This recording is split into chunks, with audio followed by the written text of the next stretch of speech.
Gracias, Sarita. Bueno, por respeto a ustedes, yo también quiero empezar de una vez y premiar a los que llegaron juiciosos y a tiempo.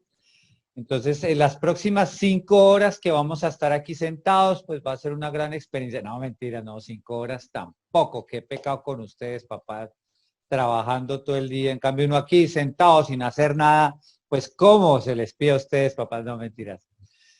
Bueno, hoy vamos a ver una capacitación que es demasiado interesante. Se llama Conociendo el cerebro de mi hijo o hija. Les digo que es muy interesante porque ha causado mucha mella.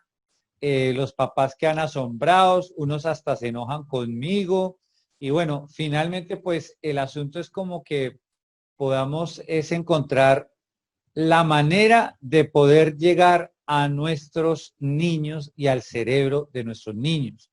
Entonces, por ejemplo, hablemos un poquito de lo que es la pandemia, porque cuando hablamos de la pandemia, pues obviamente nosotros no, ¿cómo decirlo? Pues ya estamos 5 meses, el tiempo pasa, nos hemos sentido, pues digamos que agotados de cierta forma.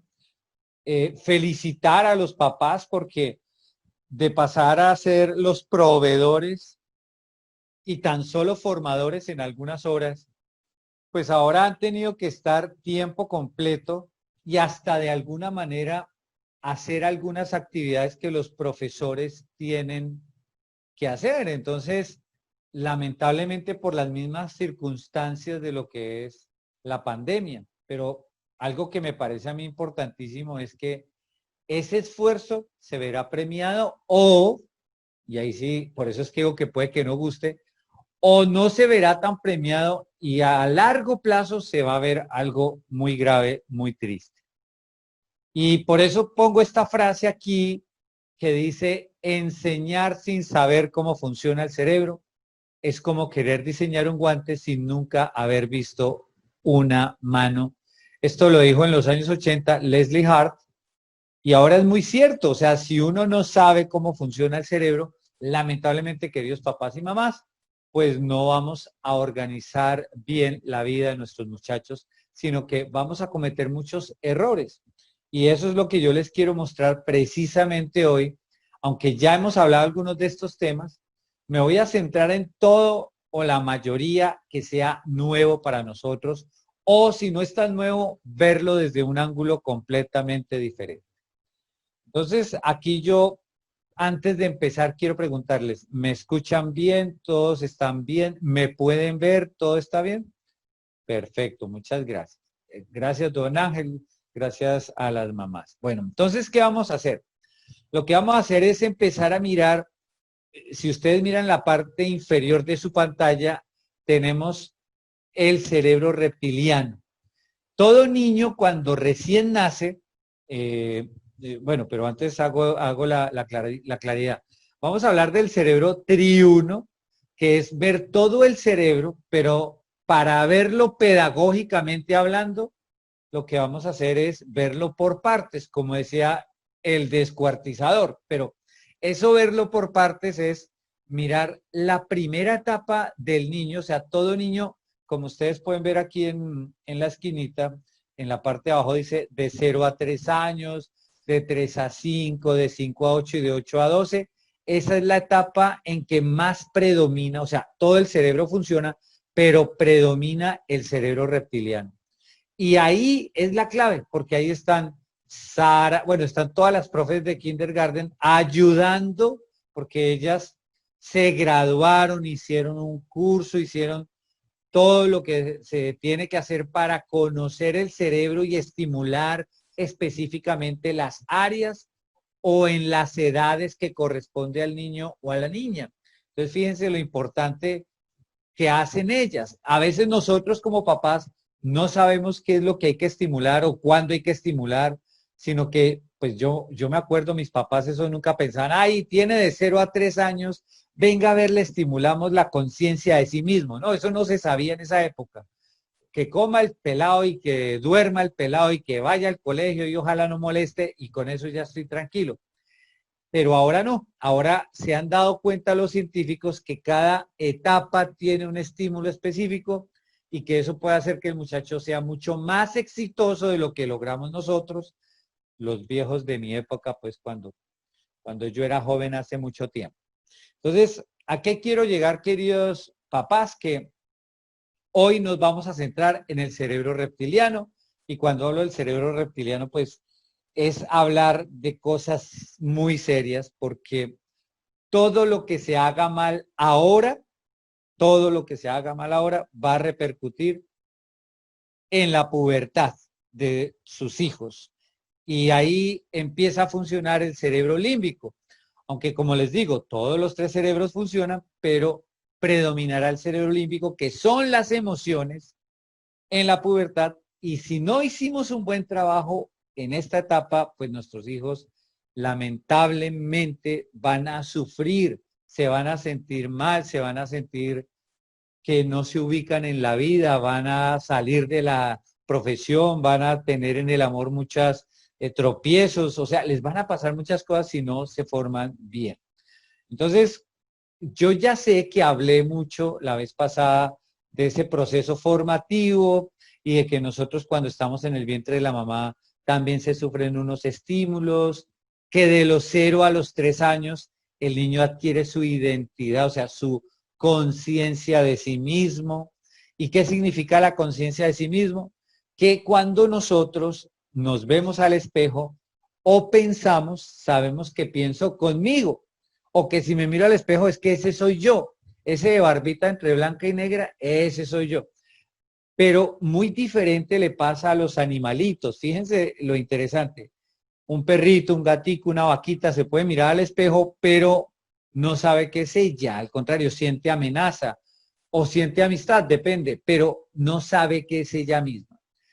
¿Esto en qué repercute en la vida de nosotros? Esto es gravísimo, y es que cuando nosotros, por decir algo, todo mamífero puede tener un sufrimiento. En estos días tuve la tristeza de que yo salgo a trotar por las mañanas y un carro atropelló un gatico, lo atropelló. Y el papá y la mamá gaticos estaban ahí y vieron su gatico, lo olfatearon, le hicieron así como con la garrita como que se parara. Se vio el sufrimiento de la gata porque hizo un maullido triste, y yo me fui y vi eso pues muy triste y todo, pero cuando regresé ya estaban tranquilos. Entonces, fíjense la diferencia entre la conciencia de sí mismo. Todo mamífero, ustedes, los animales, yo, todos sufrimos, perdón, sentimos dolor. Pero la diferencia entre ellos y nosotros es que nosotros sí tenemos la capacidad de sufrir. ¿Y qué es la capacidad de sufrir? De quedarnos en el dolor. ¿Qué pasaría si a nosotros se nos muere un ser querido? Pues que nos quedamos ahí y recordamos el pasado y recordamos cómo era la persona y nos sentimos tristes y nos sentimos que nos desgarramos las vestiduras porque nos hace falta. Eso se llama sufrir. Entonces, primer principio de hoy, una cosa es sentir dolor, que todos podemos sentirlo, y otra cosa es quedarse sufriendo. Pero qué curioso, papás, porque es que cuando educamos a nuestros hijos de 0 a 3, ahí es cuando les vamos a enseñar o a que sientan dolor un momentico y siga adelante, o a que se quede sufriendo. ¿Ustedes qué quisieran? Excelente. No, no me participen todos, de a uno nomás. Unito. ¿Ustedes qué quisieran? No, ninguno, no. ¿Hay alguien aquí? Nadie. Uy, no, se me cayó la señal aquí. Ninguno me contestó, nadie. ¿Qué pasó? Entonces, ¿a qué quiero llegar? ¿Sí me están oyendo, papás? Muevan la cabeza aunque sea. ¿Sí me oyen? Ah, bueno. Entonces fue que no quisieron contestar. Ay, los pillan. Entonces, ¿qué es lo que pasa aquí, queridos papás? Que cuando esto se da del sufrimiento, lo mismo va a pasar en la primera infancia. Todo lo que yo haga, todo lo que le enseñe, todo lo que repita, se va a convertir en un hábito y va a generar unos químicos de los cuales ya hablamos la vez pasada, que van a hacer que finalmente este niño o esta niña tenga unos hábitos que le van a permitir que le vaya bien en la vida o que no le vaya tan bien. Y eso es lo que hoy vamos a ver, no los químicos ni nada de esto porque ya lo vimos, sino lo que vamos a hacer es que vamos a mirar qué es lo que nosotros hacemos, pero desde, digamos, ciertos comportamientos que tenemos. Eso es lo que vamos a hacer. Entonces, lo que yo les quiero mostrar es algo que ya vimos la vez pasada, que son las 6 emociones básicas. Esto es para que lo recuerden, que son la ira, el miedo, la sorpresa, la felicidad, la tristeza. Voy a ponerlo un poquito más grande para que ustedes lo puedan ver. Y aquí lo pongo. ¿Listo? Ahí se ve mucho mejor, ¿cierto que sí? Muchas gracias. Entonces, ¿qué pasa? Fíjense ustedes que en esta tabla que yo traigo ahora, esos son las 6 emociones básicas. Entonces, 6 emociones básicas y esto pues permite que ustedes sepan. Cuando el niño está de los 0 a los 3 años o de los 0 a los 5 años, estas son las emociones que se desarrollan. Entonces, como hablábamos la vez pasada, cuando usted repite una emoción y repite una emoción, termina convirtiéndose en un sentimiento. ¿Qué es una emoción? Un estímulo. Vamos a suponer que yo le digo a mi hija, yo también tengo, digamos, esto suponiendo, una hija de 10 años, de 5 años, y le digo, es que usted sí es bruta, siempre se le caen las cosas, a usted sí es bruta, ¿no? Y cada vez que se le caen, le digo, usted sí es bruta, ¿no? Es que usted es bruta, es que usted no aprende, es que usted es bruta. Y le repito, y le repito, y le repito. Con el tiempo, con los días, con las semanas, con los meses, finalmente ella, ¿qué va a hacer? Va a creer que es bruta y se genera el sentimiento. Ojo, el estímulo es decirle, pero cuando se repite y se repite y se repite, igual si le digo, usted sí es bonita, usted sí es bonito, usted sí es bonita, o tú eres el mejor, tú eres el mejor, tú eres el mejor. Ojo, si solo le digo, también puede ser malo. Porque tuve un compañero de trabajo que siempre le decía al hijo, tú eres un campeón, pero nunca le creó el hábito de ser un campeón. Entonces él llegó programado, el niño llegó al colegio programado, soy un campeón, pero no sabía qué tenía que hacer para ser un campeón. Entonces se frustró el niño. Lo mismo pasa acá.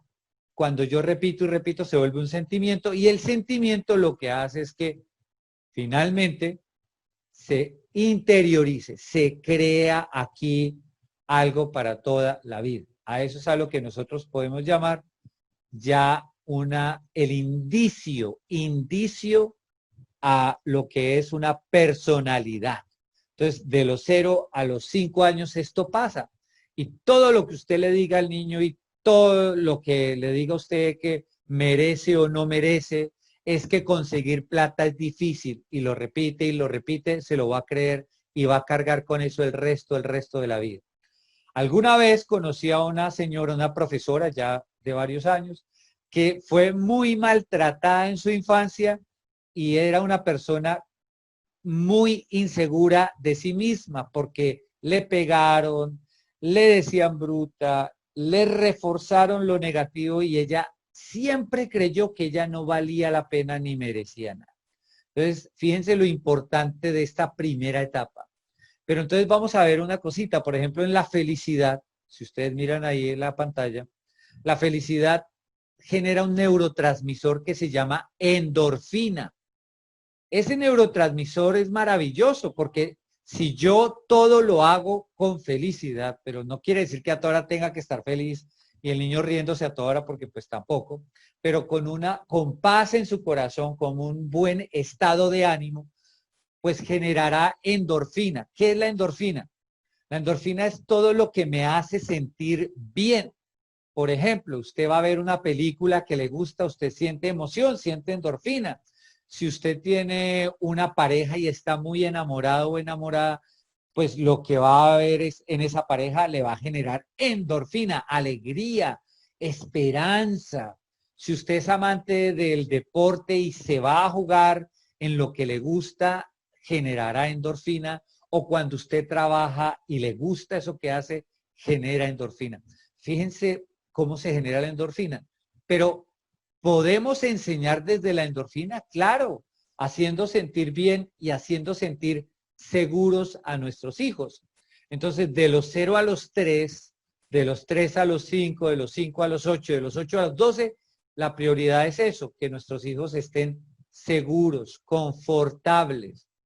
Ojo, lo que siempre dicen en otras charlas, sálgase de la zona de confort. Aquí les digo, en el cerebro reptiliano, en la edad de sus hijos, éntrelos a la zona de confort. No deje que se salgan, porque a eso les va a generar la seguridad que necesitan.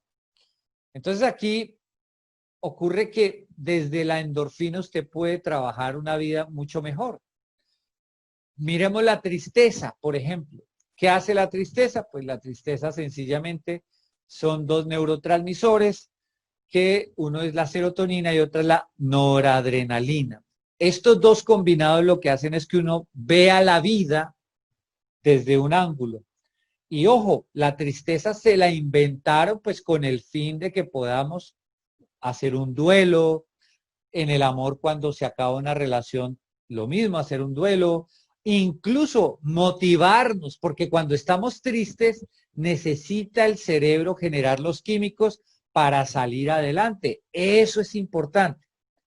Pero lo que sí es preocupante es cuando hay mamás o papás que viven en un estado, digamos, de tristeza, de depresión, que se sienten cansados, que no tienen ganas de sonreír, que no tienen ganas de salir adelante, pues ahí sí, por ejemplo, van a crear algo en el niño. Aquí les quiero contar, hay un sistema en el cerebro reptiliano, que se llama el área septal, el área septal. Esa área lo que hace, queridos papás, es que va a tomar esos estímulos y le va a empezar a definir al niño cómo debe comportarse el resto de su vida, en qué patrón. ¿Cómo así?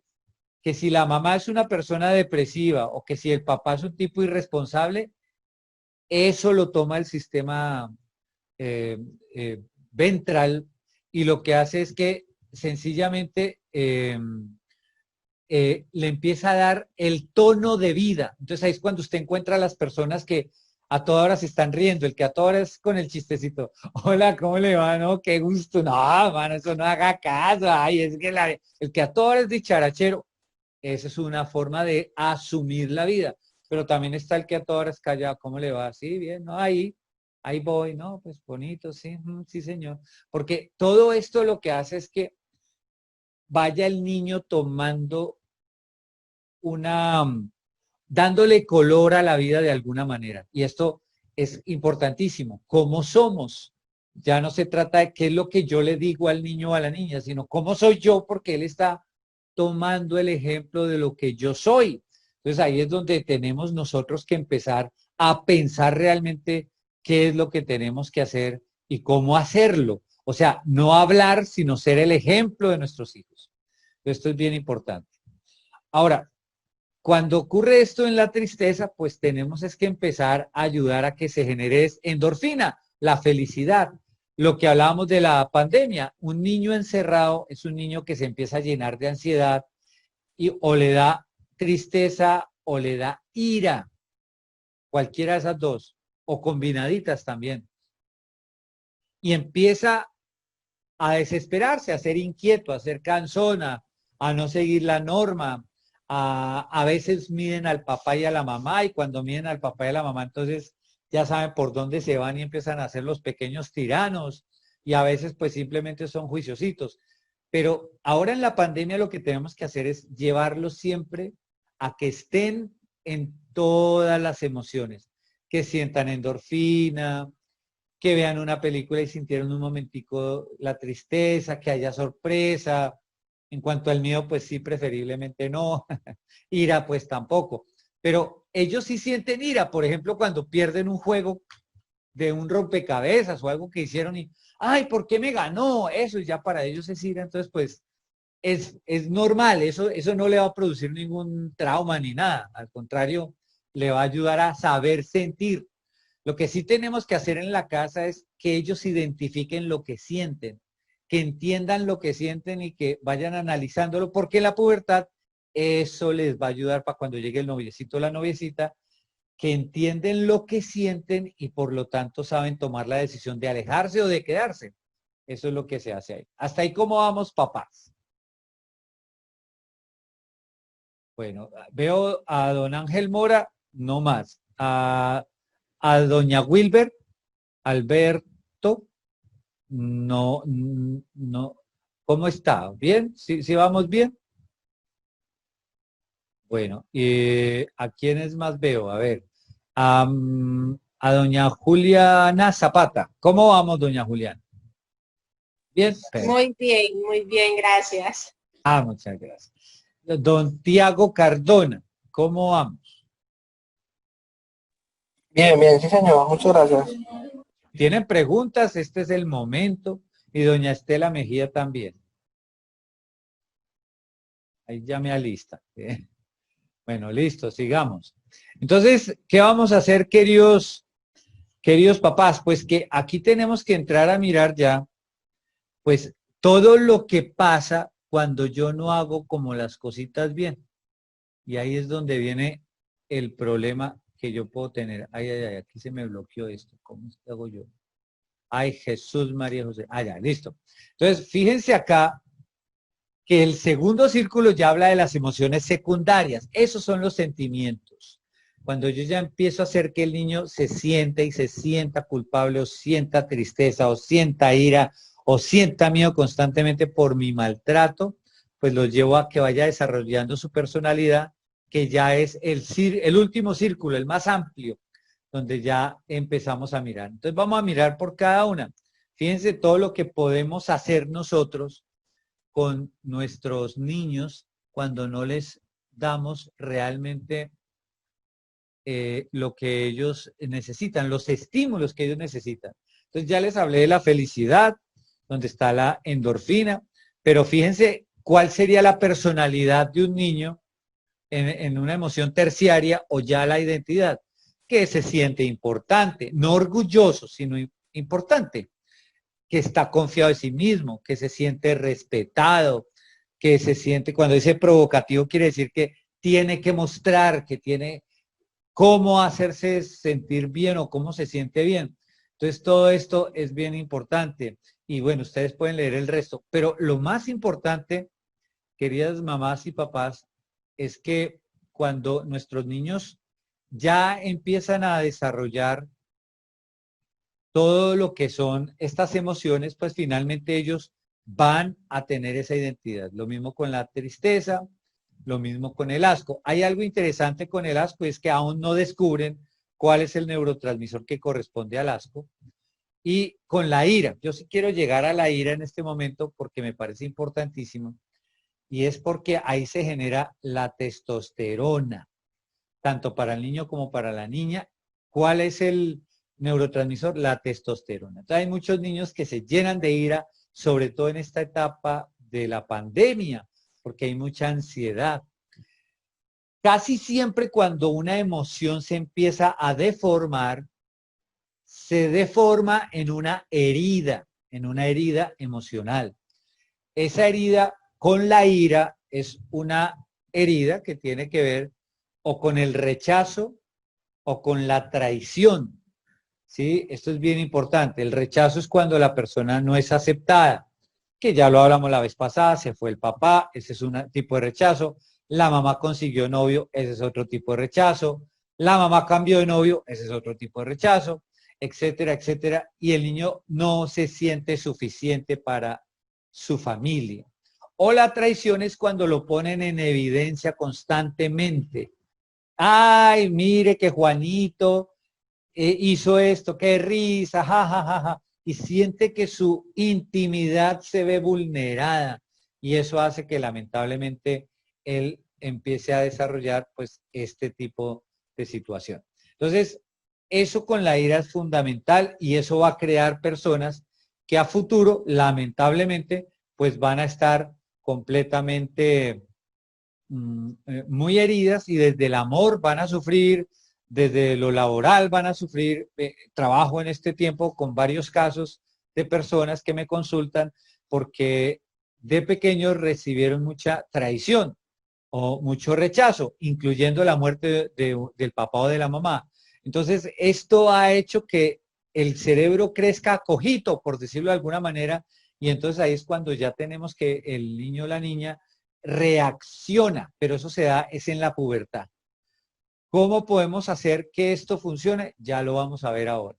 Me quedan 2 minutos y se me corta la transmisión, entonces es importante que ahora, faltando un minuto, nos desconectamos y volvemos a entrar para dar ya la última parte de la charla. ¿Les parece? Bueno, entonces, ¿aquí qué ocurre entonces, queridos papás? Que en la ira, fíjense, el niño se tiene que sentir amenazado permanentemente, que los papás lo tratan mal, con agresión, que está frustrado, que le dicen que no sirve, que no hace las cosas bien. Mejor dicho, una cantidad de cosas que puede estar pasando ahí y eso pues es muy triste para un pobre niño. Entonces, por ese lado, aquí alguien me está preguntando, doña Juliana, ¿me está preguntando algo? Sí, señor. Yo tengo una pregunta con relación a lo del sentimiento de la ira. Mi niño tiene 4 años y él por ahí desde los 2 años mantiene demasiado ira. Entonces, con relación a lo que usted me está hablando, realmente no sabría cómo decir el por qué él se mantiene como con esa rabia. Cuando uno le llama la atención, la reacción de él es con rabia. En sí su emoción y uno le pregunta que por qué él siempre se mantiene como frustrado o con esa rabia, pero él no me sabe contestar. Él dice que siente que tiene rabia. Él simplemente me dice, es que tengo mucha rabia. Yo le pregunto, ¿pero por qué? Entonces, si yo le digo que de pronto él me dice, yo le digo, vamos a bañarse, y él de pronto no quiere bañarse, lo único que hace es mirarme feo y se pone hasta rojo y hace fuerza como de la rabia que le da de hacer algo que él no quiere. Entonces, no sé, pues Bueno, como hay que puede muchas. ser ahí. Doña Juliana, le voy a contestar, obvio, ojo, yo siempre aclaro, porque como yo no conozco el contexto suyo, pues obviamente no me voy a arriesgar a culparla de cosas que no tengo ni idea si pasan o no pasan. Pero le voy a contar todas las Tranquilo. posibilidades que hay, ¿cierto? Eso es lo que sí puedo hacer, contarle todas las posibilidades. Entonces, cuando un niño, ¿cuántos años tiene su hijo?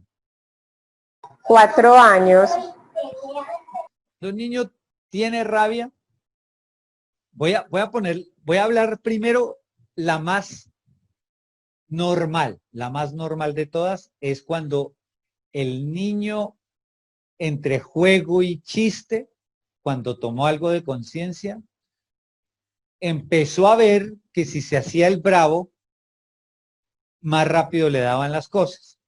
Y empieza a crearse el hábito y ya el niño, como no tiene conciencia de sí, entonces empieza a mantener el sentimiento por sí mismo, porque sabe que así consigue las cosas, pero entonces se le vuelve un hábito y ese hábito hace que él ya a toda hora esté bravo y entonces lo que nos toca es hacer un proceso bien interesante. Recordemos algo y es que para que un hábito se desarrolle en un niño solamente se necesitan 21 días, pero para quitarle el hábito y programarle otro, se necesitan hasta 60 días.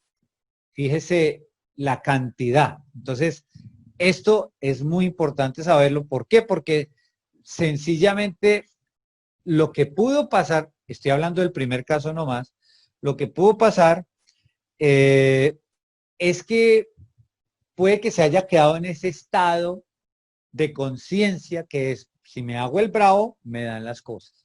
Entonces toca que cada vez que se vaya a poner bravo, hacer que caiga en cuenta de eso. Entonces, ¿por qué estás así?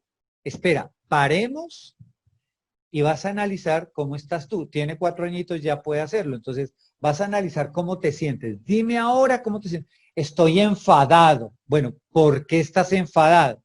Porque es que tú no me estás dando o no me prestas atención, por ejemplo. Entonces, bueno, ¿qué quieres? Cuéntame, pero vas a dejar de estar enfadado. Pero no es, por favor, deja de estar enfadado, sino primero te calmas y después me cuentas porque a mí también me gusta que me digan las cosas sin estar enfadado. Y así con toda la calma, porque en el momento en que un papá, esto no lo hablo por usted, doña Juliana, sino que cualquier papá que pueda perder el control ahí, pues, ay, Dios mío, pues le genera digamos, más razones para continuar con el enfado, con la ira. Entonces, ¿qué ocurre? Esto se lo digo y ya sigo a los otros ejemplos, pero ¿qué ocurre cuando un niño empieza a desarrollar este hábito? Que su cerebro reptiliano empieza a cambiar. ¿Se acuerdan de lo que es el área septal, que es donde se toma la visión, el color que usted le da a la vida? Pues empieza el niño a tomar y a deformar, ojo, a deformar el área septal, y entonces va a tener una visión negativa, de rabia, de no conformismo, de una cantidad de cosas que va a hacer que él después pueda golpear a una mujer, un compañero, en fin, la cantidad de problemas para él. Y a largo plazo, pues ya el área septal se empieza a dañar y a cambiar, ojo, la amígdala cerebral, que es la que se encarga de la ira, precisamente, porque como está tan sobrecargada siempre con ira, pues el cerebro genera unos químicos que va a hacer que cada día esté más afectado, y por lo tanto va a ser una persona, digámoslo, bajito, un peligro para la pareja.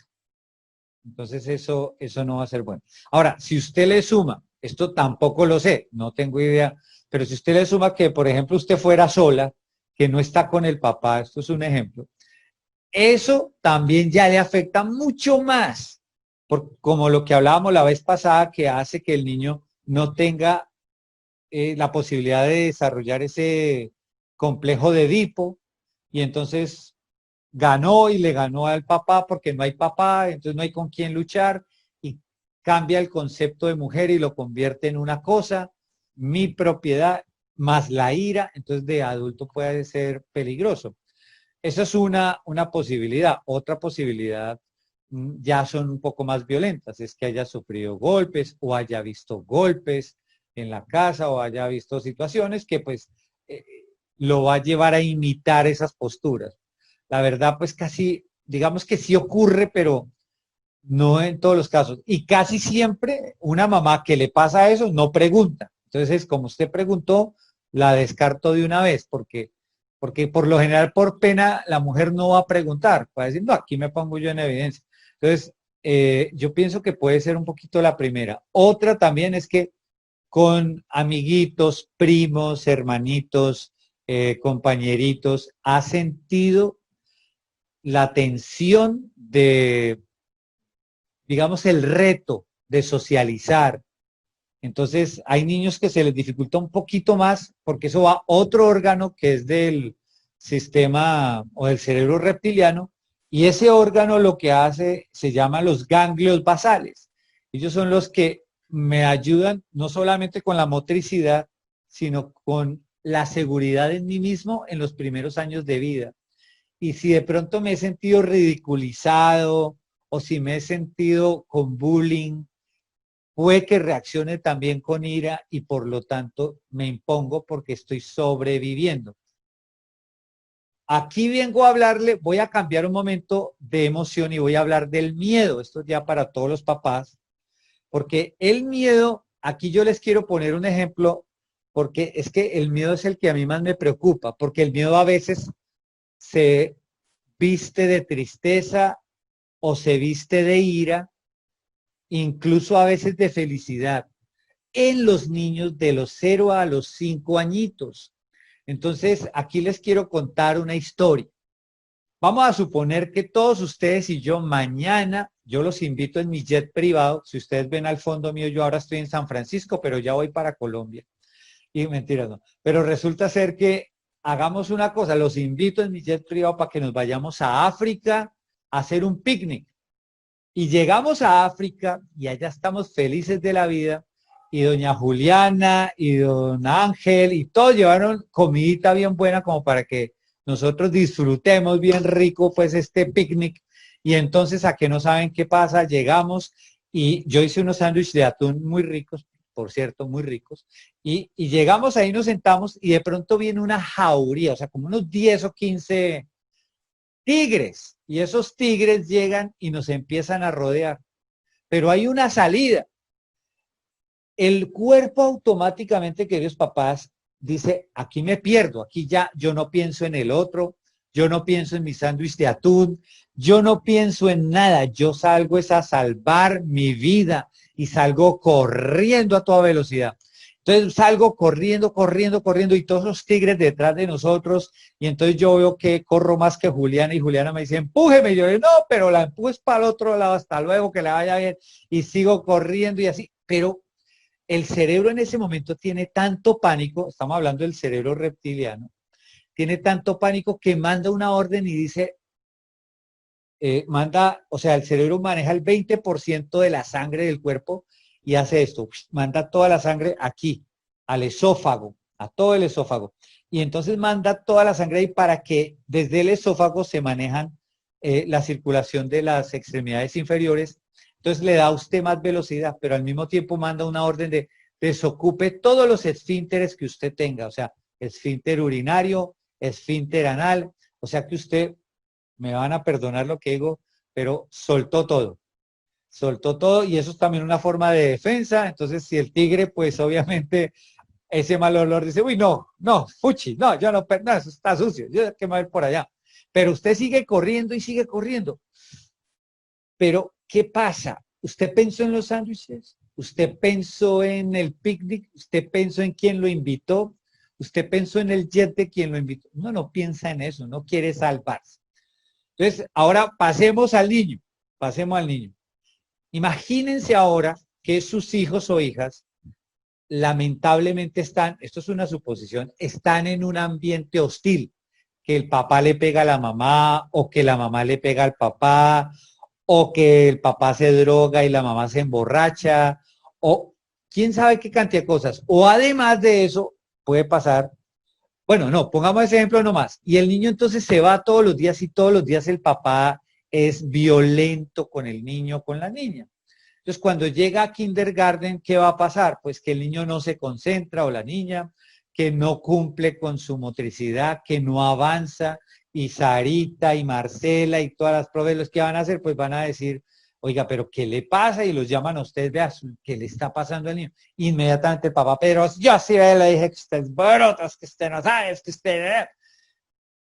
Eso que pasa del miedo de un niño en la casa es equivalente al tigre. Ojo, literal, papás, es equivalente al tigre. Así se siente. Entonces, ¿por qué les dije que el 20% de la sangre se va a salvar al niño? Porque eso le pasa a un niño asustado. No tiene capacidad de pensar, no tiene capacidad de aprender, tiene miedo. Y entonces, por eso muchas veces, aquí yo sí hago la cuñita, los colegios o los centros educativos son tan importantes porque el profesor está entrenado para tener 30, 40 muchachitos sin que le dé rabia. Entonces, a todos les tiene paciencias, a todos los va llevando. Y hay veces uno de papá, mamá con 2 o 3 y ya se desespera. Ya déjenme en paz, a ver, en orden, háganme el favor. Y se ponen bravos y furiosos. Y un pobre profesor con esa cantidad de gente. Entonces, hay veces los papás, sobre todo en esta pandemia, he visto que han querido sacar a los niños de la, del centro educativo, pero están cometiendo un error gravísimo porque lamentablemente no están ayudando a desarrollar el cerebro reptiliano porque ustedes manejan el proceso formativo, pero los estímulos educativos los necesitan con los profes. Ah, sí, pero es que lo hacen en la pantalla, lo puede hacer conmigo.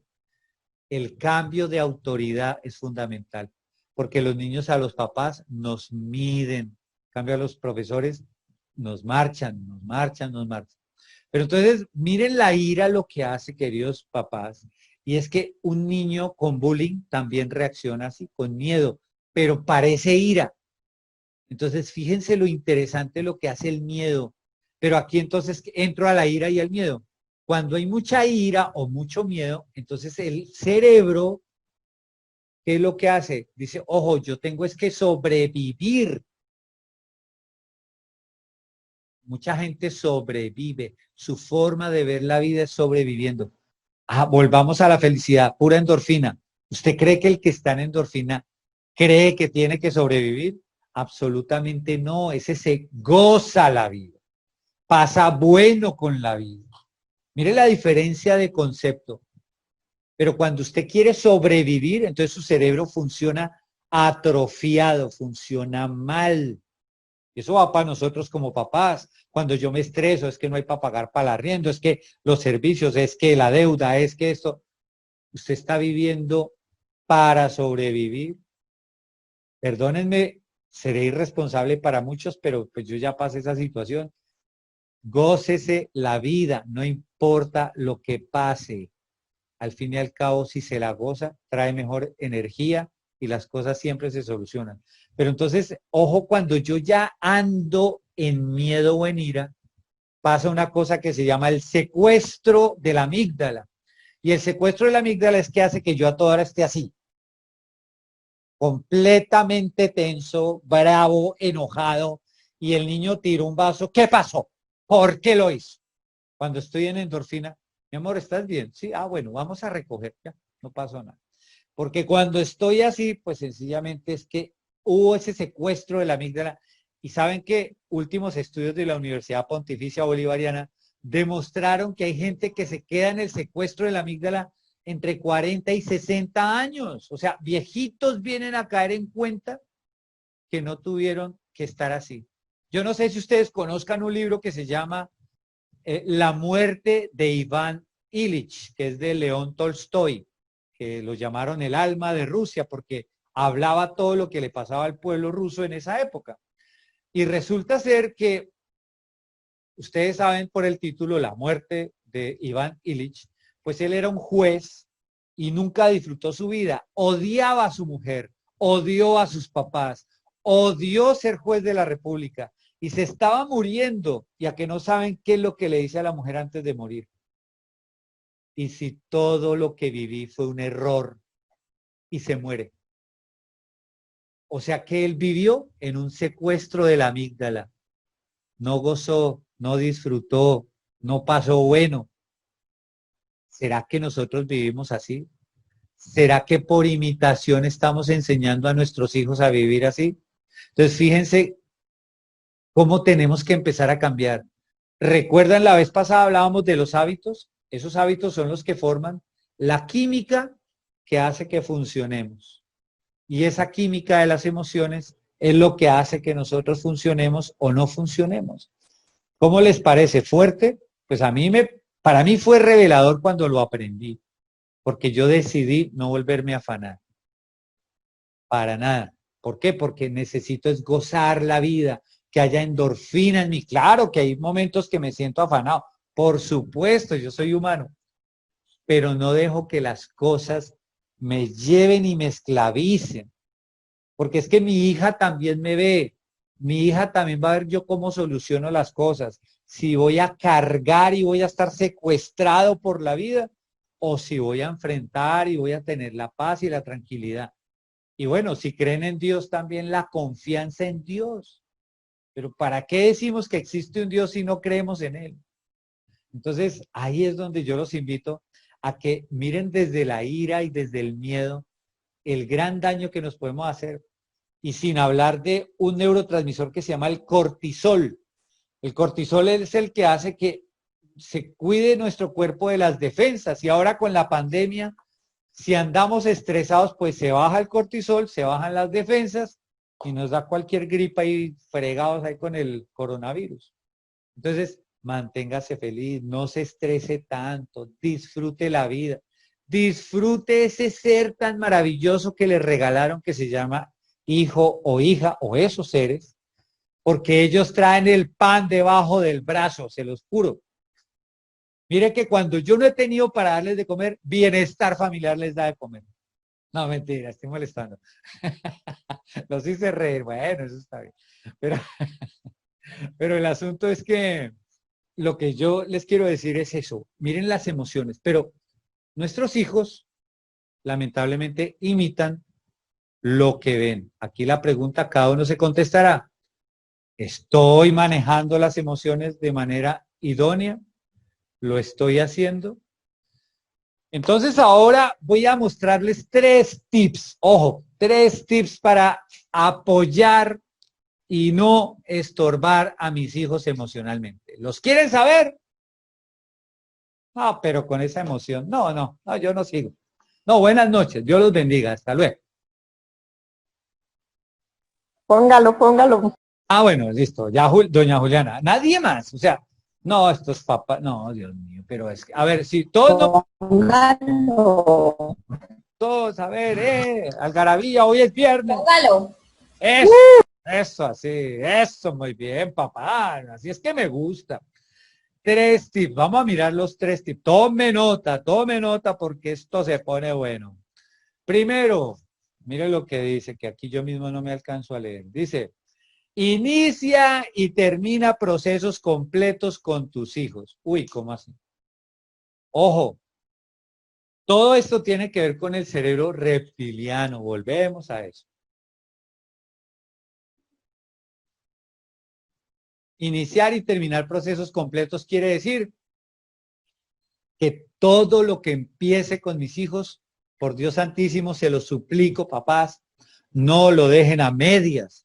No lo dejen a medias porque ellos se dan cuenta tarde que temprano. Ellos se van a dar cuenta y ojo, lo van a hacer, lo van a hacer. Entonces recuerden que tenemos que acompañarlos en absolutamente todo. Ay, qué pena con ustedes. Entonces ahí es cuando tenemos nosotros que, si usted está en la pandemia y le va a decir a su hija, vamos a salir a caminar, ah, bueno, entonces salga a caminar, pero no un día ni dos, haga un proceso. Si dijo, voy a salir a caminar 10 días, salga 10 días, no dos. Si van a jugar parques, no, toda esta semana, pues toda la semana. O sea, se los voy a decir menos decente. Tenga palabra, cúmplale a sus hijos. No es que el trabajo, es que no pude el trabajo. Es que me ha tocado pesado. No, espere, no, es que esto es gravísimo. No, o sea, usted cúmplale a sus hijos. Lo más importante en la vida son sus hijos. Los hijos van a aprender, en esta etapa que están de la vida de ustedes, lo más importante es cómo imitan. Miren, solamente, vuelvo y hablo de los papás que sacan a los hijos del colegio. Solamente sacar al hijo del colegio ya le está robando el proceso que necesita. Qué triste, porque entonces ya en su mente está, puedo abandonar procesos cuando quiera. Entonces, pues muy triste. Tenemos que empezar a mantener. Mire, yo sí sé que en caso que haya alguien, porque de pronto yo imprudente me pongo a hablar y hay alguien que ha retirado a los niños del colegio y aquí están diciendo, esto es desgracia, pero hablen con Sara, con todas ellas, ¿por qué? Porque es mejor que estén y negocien un pago, bueno, yo no sé, o sea, yo no tengo ni idea qué vayan a hacer ellas, pero negocien un pago, díganles cómo les van a pagar en cuotas, como sea, si es que está difícil la cosa. Pero yo les garantizo que ellas no les van a quitar el derecho a la educación a sus hijos. Y ese derecho a la educación significa que usted sí también tendrá que esforzarse un poquito más. Pues hágalo, es que es su hijo, es su hija, es el futuro de lo que usted más ama supuestamente. Es como con mi hija, ¿sabe? Yo no sé aquí, caso particular. Yo me vine a dar unas charlas a Santa Marta y aquí me quedé encerrado en Santa Marta. Llevo 3 meses acá. Y resulta ser que mi hija está en Medellín. Pero usted cree que yo me he desligado de ella. Pues yo sigo trabajando, pues dando charlas como estoy dando ahora, o dando asesoría personalizada, una cantidad de cosas. Y bueno, unos temas también de computadora. Pero mi hija y yo tenemos 2 horas para estar conectados para sus tareas, para hablar, hablamos de Dios, jugamos dominó, jugamos parques, jugamos de todo. ¿Por qué? Porque la idea es estar ahí con ella. Y los profesores, ella está allá en noveno, los profesores ponen unos trabajos exageradísimos. Pues nos ponemos a leerlos, nos ponemos a hacerlo, a pesar del trabajo que tengo. ¿Saben yo qué hago? Me perdono. Eso soy yo que no tengo nada más que hacer. Yo estoy con mi hija y trabajo hasta tarde, trasnocho. ¿Qué más puedo hacer? Está en juego el futuro de mi hija. Necesita el acompañamiento. Entonces, acompáñelos, empecemos y terminemos procesos. Miren, sus hijos se lo van a agradecer en el futuro. Y hablo de todo, hasta del remedio que le van a dar, hasta de lo que sea. Pero siempre termine proceso con ellos. Hasta ahí, ¿cómo vamos, papás? O sea, ya se me fue uno. Ay, Dios mío, me abandonó la silla una mamá. Ay, Jesús, María José. Muy bien, profe. Doña Estela. Bueno, ahora sigo entonces con el segundo. Vámonos al segundo. ¿Qué dice el segundo? Desarrolla norma, disciplina, parámetros, ojo, asertivamente. Entonces, siempre, siempre importantísimo el diálogo. Hablemos con nuestros hijos, hayan hecho mal, hayan hecho bien.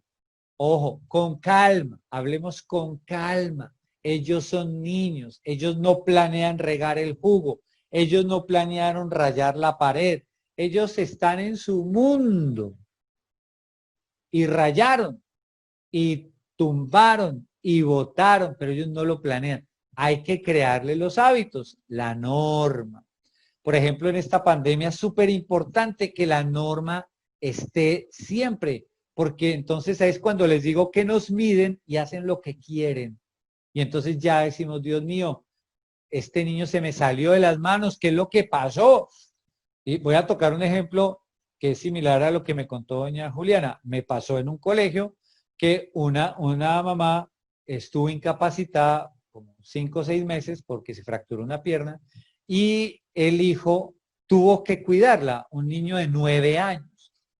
Pero al convertirse en hábito cuidar a la mamá y dejar de ir frecuentemente al colegio, el peladito tomó ventaja y la mamá tenía era que ahí acostadita haber tenido autoridad para que el niño estudiara. Y entonces el pelado empezó a coger rabia porque nadie lo entendía. No, estaba era manipulando.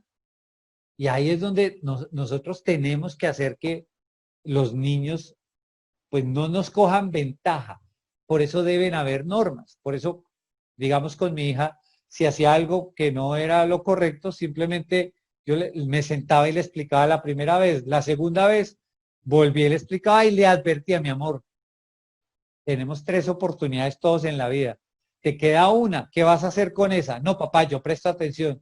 Y si llegaba a la tercera, yo decía, mi amor, ¿qué hacemos? ¿Cuál será el aprendizaje? Yo lavo la loza o yo arreglo, listo, tienes que hacerlo. Y se hacía. Igual cuando aprendió a hacer el oficio, ahora que están en la casa, póngalos a hacer un oficio siempre, que tenga una responsabilidad, que sepa hacer. Hace unos días di una charla para la Diego Echavarría, también de ahí de Itagüí, y una mamá me dijo, no, yo a mi hijo no lo pongo a hacer nada. No, a mí me da pena, pero yo a mi niño jamás. No, mal hecho. Póngalo a hacer oficio, póngalo a hacer algo y dele parámetros, disciplina, norma, que esto es bien importante. Y bueno, vamos a mirar la tercera. ¿Hasta ahí cómo vamos, papás? ¿Tienen preguntas o algo? Muy bien, no, por el momento vamos muy bien. Julián, usted es la que me sube el año, usted me habla. Bueno, y don Ángel también, que todo bien, todo bien. Gracias, don Ángel, gracias. Bueno, y ahora, entonces vámonos a esta última, que es, recuerda que tu hijo o hija es frágil. Trátalo amablemente. ¿Y cómo es tratarlo amablemente?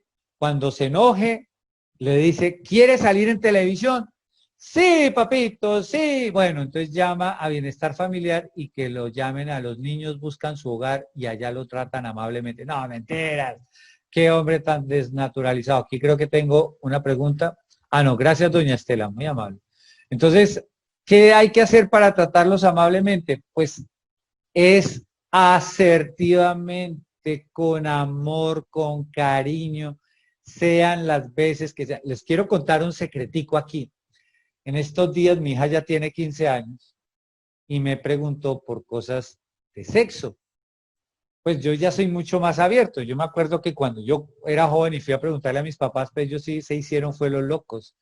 Me tocó fue preguntarle al internet de esa época, que era la Enciclopedia Británica, pero ahora pues yo hablé con mi hija, pero hay que tratar las cosas. Ella me dice, es que a mí me da miedo, es que tú me empieces a regañar porque crees que yo de pronto empiezo una vida sexual. No, yo quiero prepararme. Así me dijo ya, hijo de madre, ya. Casi me desmayo. Pero, ¿qué pasa?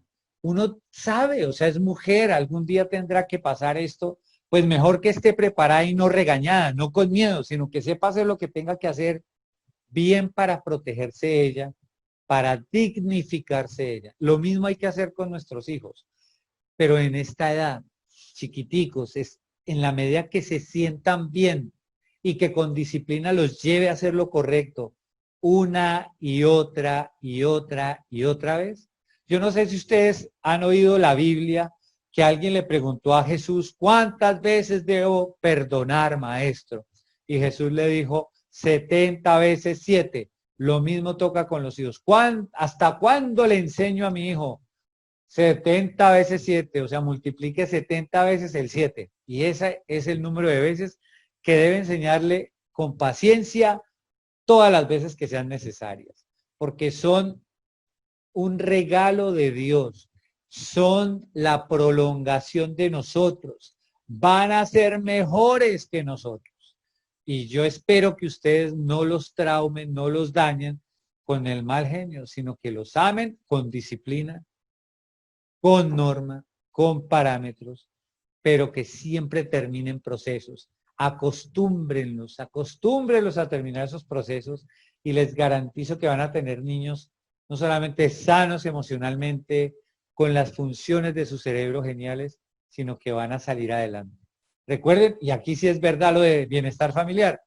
Bienestar familiar sacó un documento que dice que de cada 100 niños, solamente 4 tienen éxito. 4.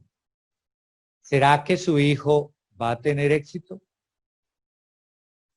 Preste atención a esto porque puede ser que muchos hábitos que tenemos inconscientes los lleven a no tener el éxito que esperamos. Aquí les cuento otra anécdota. Mi mamá, cuando yo era niño, me decía, mijito, usted va a ser presidente de Colombia. Lo único que en esa época los papás no sabían era que había que crearle los hábitos para llegar a ser presidente. Y ahora, pues soy un buen profesor. Eso sí creo que soy buen profesor. Creo, no sé, de pronto muera engañado también. Ustedes son los que van a decir, o sea, yo veré ahí, me tratan con cariño. Pero el asunto es como que cada uno hace lo mejor que pudo y con los hijos va a ser lo mejor que podemos. Somos papás 20 años antes de serlo. Somos papás 20 años antes de serlo. O sea, toda la carga de emociones y de hábitos que usted trae, eso es lo que le va a dar a su niño inconscientemente. Entonces empiece a observarse, empiece a mirarse para que usted pueda ser feliz con él. Exactamente, doña Estela. Doña Estela dice, es crear hábitos y dar ejemplo. Total. Si alguien tiene preguntas, este es el momento. No, muchísimas gracias. Lo que ahorita con lo de la ira me quedó muy claro el por qué Emiliano es así. Gracias, profe. ¿Sabe qué va a hacer? O de pronto ahondamos un poquito en eso, doña Juliana. Yo me inclino por la primera opción. Más que una vez hizo rabia, yo le hice lo que él quiso y de ahí siguió y en este momento está pasando lo mismo, que cada vez que él quiere algo, le da rabia, me muestra mucha rabia y yo le sigo la corriente y eso es como una forma de manipularme. Ya estoy viendo que por ese lado que lo tiene Emiliano. Muy bien. Ahora, si él vive con rabia es porque se mantiene manipulándome. Entonces hay que cambiarle el hábito que vea que ya no va a lograr su objetivo y automáticamente cambia. Eso claro, le puede llevar. Hay que empezar a buscar. Ahí, doña Juliana, el asunto es el tiempo. Usted no se puede cansar, porque acuérdese que ya creó un hábito y pueden pasar hasta 60 días. Claro que con Emiliano hasta 6 meses me voy a demorar haciéndote eso. Tienen una plasticidad mucho más rápido, eso es volando. Tiene más resistencia él que yo. No diga eso. Eso es la verdad. Y como dice usted, uno llega a un punto donde se sale de sus casillas, entonces también es malo dice, para él. Si a él hasta le da rabia pedir disculpas, es que imagínense hasta el punto de manipulación, que si él no quiere pedir disculpas, mejor le da rabia. Sí, pero ojo cuando, primero eso y segundo que usted salga de casillas porque le va a crear, le va a reforzar por qué tiene que hacer lo que hace. Entonces, siempre con amor y determinación. Exacto. Claro amor que sí. Y muchas gracias. No, doña Juliana, entonces gracias a usted por su confianza y por contarlo, porque hay papás que creen que decir eso es malo. No, es que eso nos puede pasar a todos nos puede pasar. Entonces, yo por eso la felicito mucho. Papás, les mando un mensaje especial. Si quieren aprender más, si quieren ver más videos sobre estos temas, los invito a ingresar al Instituto de Actualización Estratégica pues obviamente en estas páginas. La página web o en YouTube. Pueden entrar a youtube.com/c/Oscar Daniel Padilla o a la página en Facebook que ustedes ven en pantalla para que pues entren, aprendan muchísimo y todo lo que necesiten es gratis, incluso hasta asesorías. Entonces, Dios los bendiga.